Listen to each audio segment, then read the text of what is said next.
Hi everyone, my name is Lindsay Jameson, and this video is a short tutorial on how to use a neti pot. So first, I'll start by introducing you to what a neti pot is, then we will go through the process of how to use it. And if you're watching this on YouTube, I will include some links for other resources to do further research on this tool and this device. So this is a neti pot here.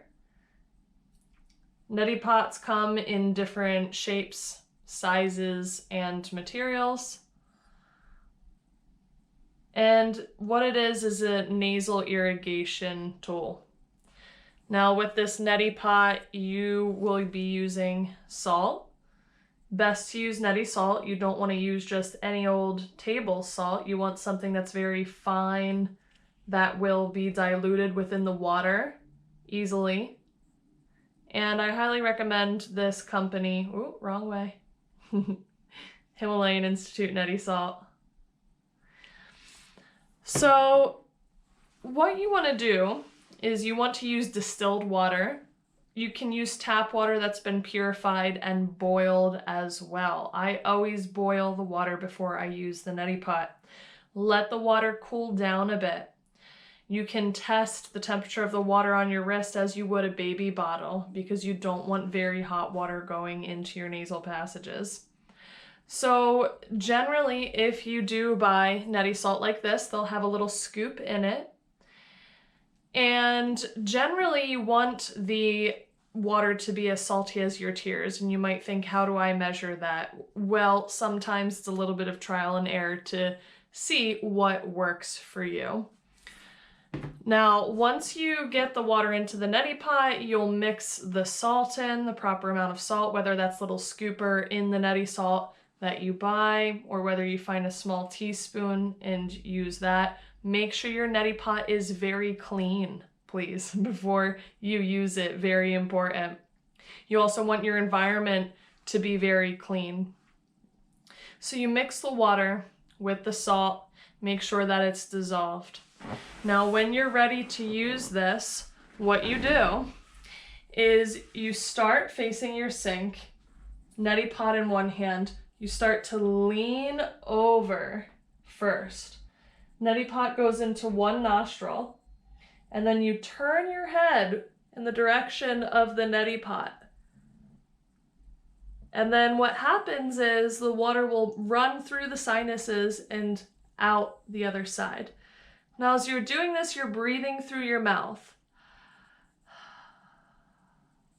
When you are finished, you slowly turn the head to face down, gently come back up, and you want to gently release anything out with a little blow of your nose. You don't want that to be too intense. You don't want to push very hard, okay? Now, you're going to do this on the other side as well. If you find that you're very, very congested, nothing is moving, there are ways to adjust the temperature of the water. Maybe if it's a little bit hotter, that can help. Of course, you don't want it to be too hot, so a little bit of trial and error here. And I've had to do this in the past where I've used the neti pot multiple times just on one side when there's a lot of congestion until there's a breakthrough. So what you'll do is fill it up, mix it again, and do the other side. Remember, what you're doing first is leaning forward, then placing the neti pot in the nostril, and turning your head toward the pot.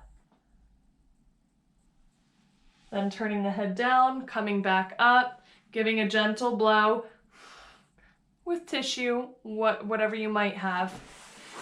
Now, it's very, very important when you're finished with this process that you dry out the nasal passages, because if there's water that is left behind, that could cause infection. So there are a few ways to do this. One was that gentle blowing of the nose, which you want to do after each side, but there's a breathing technique from the yogic tradition that you can use as well.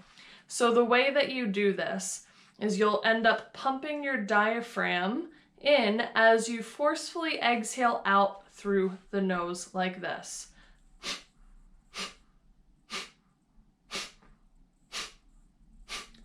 So you can see like a billows, I'm drawing my belly and diaphragm in as the exhale comes out through the nose.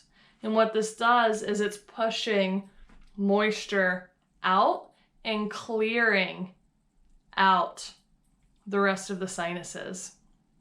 This is very important. Please don't forget this part of the process.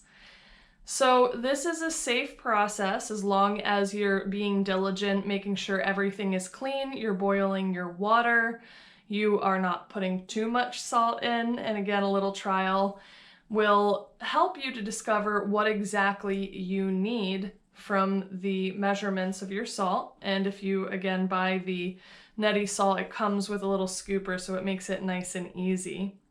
Remember that you want to dry out the nasal passages afterward, and you want to make sure that you keep the neti pot and your environment very clean. There are also further resources where you can moisturize the nasal passages. And so there's something called nausea oil that you can put into the nasal passages to lubricate it so that they don't dry out too much. Feel free to do some research on that and see if that's something that you would like to add into your healthcare practice. So this was a basic tutorial on how to use a neti pot. I hope you find this useful and have a great day.